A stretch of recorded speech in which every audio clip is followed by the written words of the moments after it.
রান্নার কাজে অপরিসীম একটি মশলা, সেটা হচ্ছে হলুদ মশলা। আসসালামু আলাইকুম।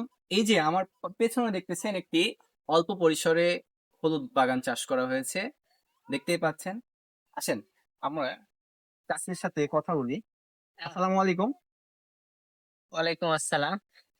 কেমন আছেন? আলহামদুলিল্লাহ। এই বাগানটা কি আপনি চাষ করেছেন? জি।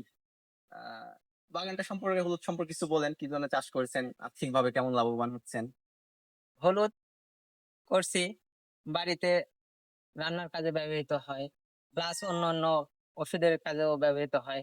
হলুদের গাছের যে ফুলটা হয়, সেই ফুল আবার স্যাল, মানুষের ত্বকে বা জি জি। শরীরে যে স্যালটা হয়, হ্যাঁ। এই স্যালের ওষুধটা হিসেবে ব্যবহৃত হয়। আচ্ছা এক তারপরেও হলুদ বিক্রয় করলে বাজারে অনেক লাভবান হওয়া যায়। আচ্ছা, আপনি দৈনন্দিন কাজ এবং আর্থিকভাবে দুইভাবেই সহযোগিতা পেয়ে পাই। থাকেন এই হলুদ চাষ করে।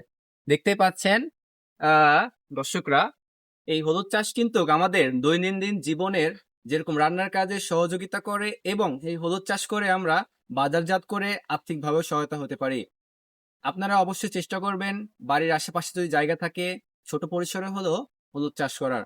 তাহলে আপনারা আর্থিকভাবেও সহযোগিতা পাবেন, এবং দৈনন্দিন রান্নার কাজ এবং আমাদের রূপচর্চা, বিশেষ করে এই যে ত্বক এবং শরীরের বিভিন্ন জায়গায় আমাদের ভাইরাস জনিত রোগ হয়, এই রোগ থেকেও আমরা এই হলুদের ব্যবহার করে মুক্তি পেতে পারি। ধন্যবাদ। আশা করি সবাই ভালো থাকবেন।